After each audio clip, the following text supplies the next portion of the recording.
And maybe this way. I have no financial anything to disclose. There are two things regarding graft survival. There is drying or desiccation and trauma and transection. So there are D and T, and I'm going to keep repeating, but those are the things that can damage graft and affect graft survival.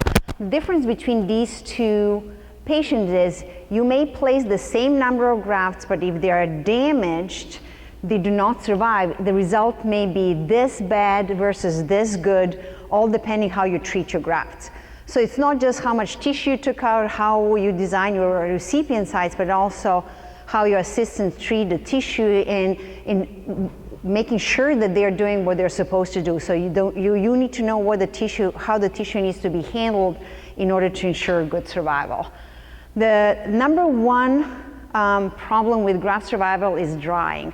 It takes 3 minutes for grafts to dry out. So we are talking about where do you store them, how do you store them, how long they stay out of the body, blood supply, how you create your recipient sites, how densely you create so that you allow blood supply to regrow around the graft, and oxygenation of your grafts.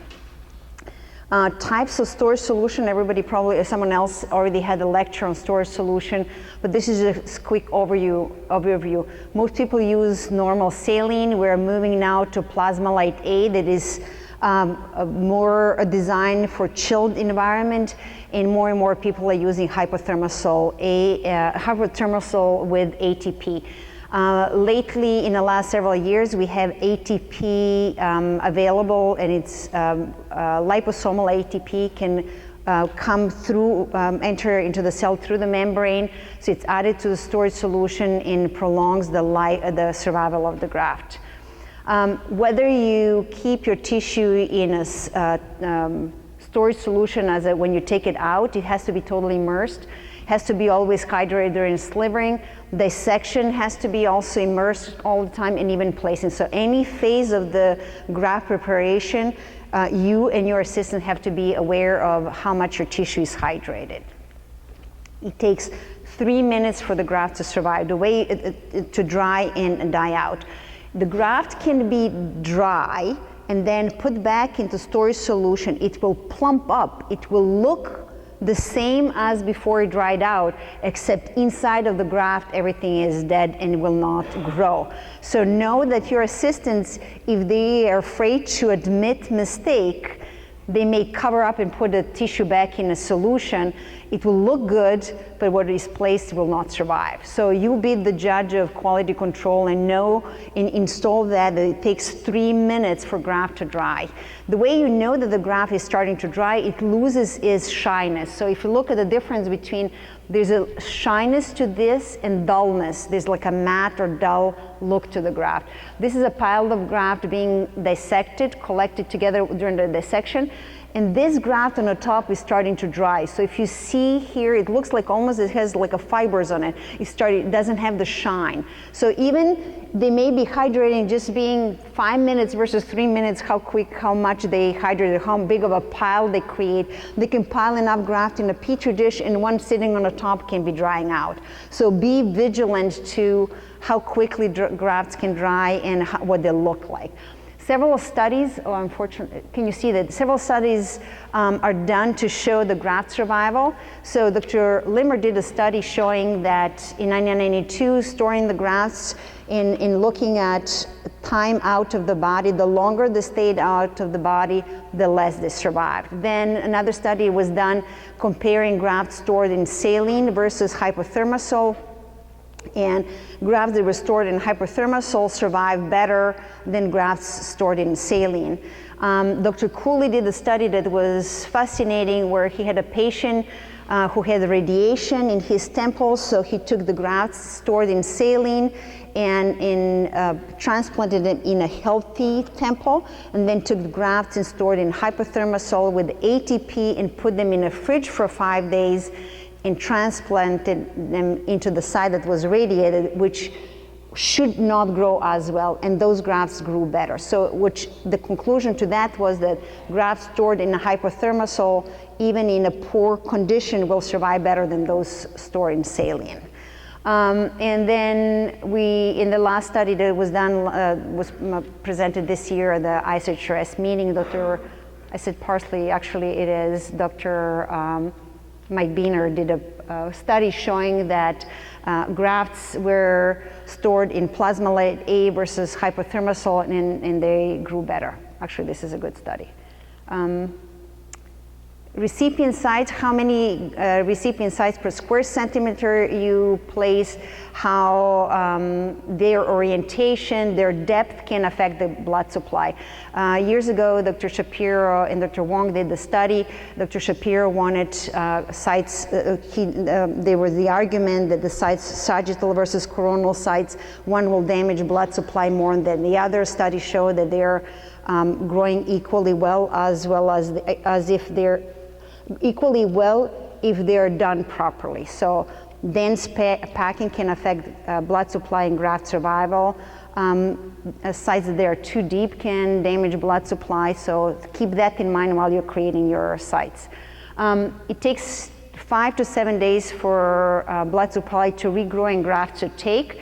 ATP, we're now adding ATP to a spray, and patient will not only will receive the spray bottle and spray on the grafts for the first several days to help graft survive until the blood supply kicks in. The 2 T's, transection and trauma, they're done during the graft preparation. They could be done during the slivering. Even during the harvesting can transect grafts. Whether it's a harvesting with a strip or harvesting with FUE, the physician also can transect graft and damage. We have a limited number of hairs, and they don't survive. If they're transected, they don't survive as well as if they're intact. So what I'm showing here is it could be damaged during the slivering, it could be damaged during the FUE. These are the transected grafts. They don't look good, and they would not survive. This here will survive because it is intact. This is transected, gone. This is totally lost. This one is transected. These are good. This is totally gone. And these are obtained through the FUE, and they're all damaged and not good. The same thing I said when taking the strip out. If the transection happens on this side, it's usually done by the physician harvesting the tissue. If the transection happens on this side, it's usually done by the assistant slivering the tissue. So it is a team effort to preserve your follicular units intact.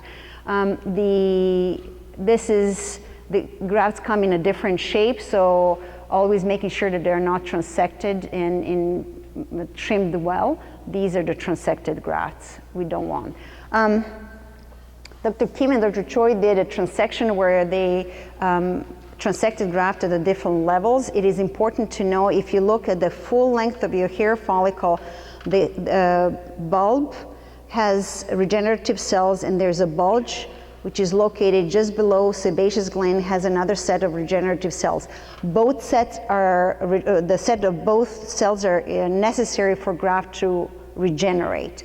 So if the transection happens at a half or a third, the graft will not survive. If transection happens at 2/3 top or 2/3 bottom, the graft will survive.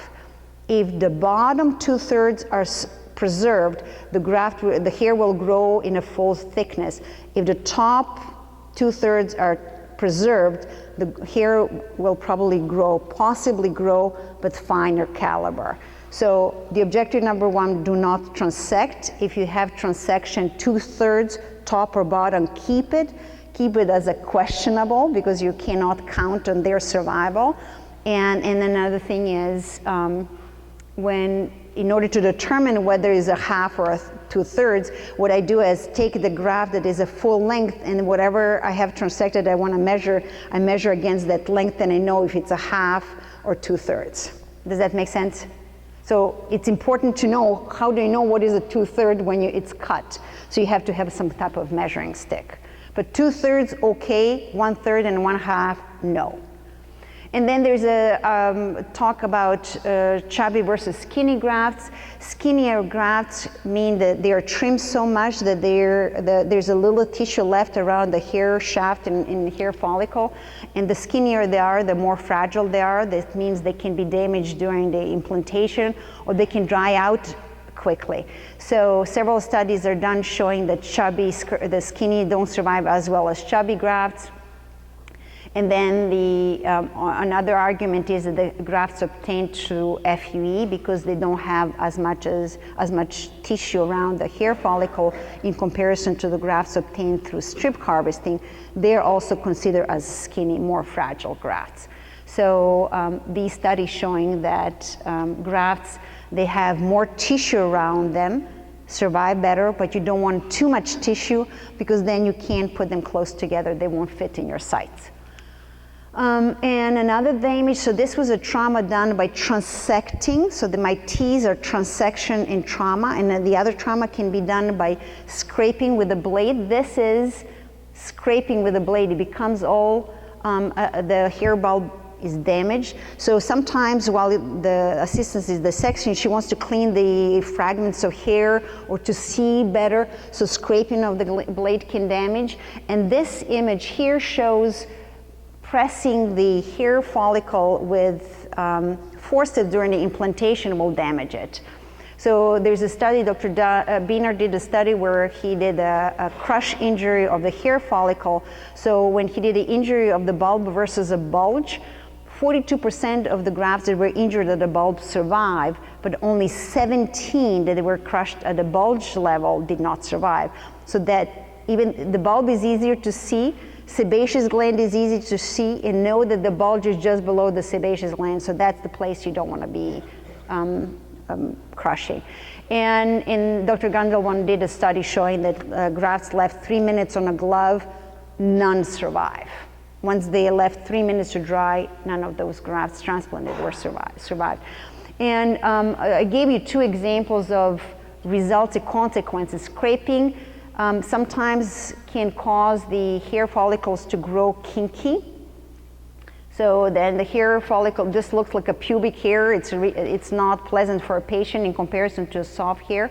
And this is a patient that didn't have, it was an FUE procedure, plus the assistant was sorting through her grafts on a glove, leaving them out to open and to dry, not realizing. She was thinking, oh, I like this one better than this one and that one. So it took too long for her to look through grafts while implanting them, and they dried out, so this area did not grow well. So these will be the consequences of not hydrating your grafts or protecting them. Good? Yes, perfect timing.